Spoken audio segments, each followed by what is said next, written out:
Clare County Board of Supervisors is at the center of the ongoing immigration debate. Fox's Asna Smith explains how the board is meeting with local families as it continues exploring housing options for children coming from the border. Impassioned pleas to help what's being called an American humanitarian crisis. I have a 12-year-old brother, and I cannot imagine him in a detention center. These are 12, 16, 8, 9-year-old, literally children who have traveled thousands of miles without anyone they know to get here to seek refuge in our country. Speakers from many local nonprofits urging the Santa Clara County Board of Supervisors to take the lead on a national problem. They're calling on them to consider placing 50 unaccompanied immigrant minors with local families as they undergo the legal process. To allow them to remain in warehouses and in miserable conditions is a policy of massive serial child abuse. But for almost every person in favor of this idea, there are those who are strongly against it. This is a slap in the face to those that did come to our country legally.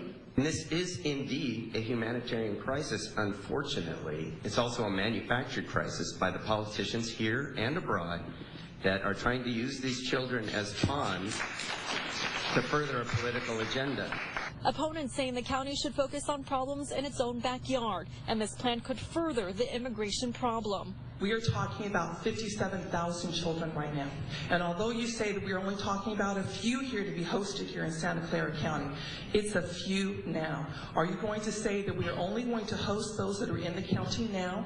And Madam Clerk. After 2 hours of debate, the Board of Supervisors, with a 4-to-1 vote, deciding to move forward, saying the program will have little impact on county services and budgets.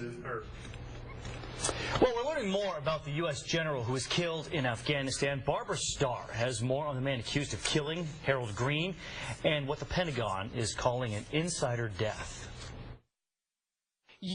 Army Major General Harold Green was killed and several others wounded, some seriously, when the gunman opened fire at Marshal Fahim National Defense University, a training facility in Kabul.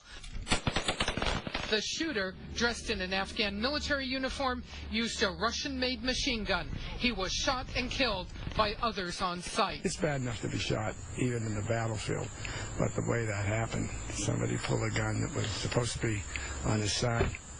Yeah, just terrible. The general was the highest-ranking U.S. officer killed at the hands of an enemy in a war zone since Vietnam. He was the deputy for all U.S. training programs in Afghanistan. He really believed in what he was doing over there and was really proud to serve. Pentagon officials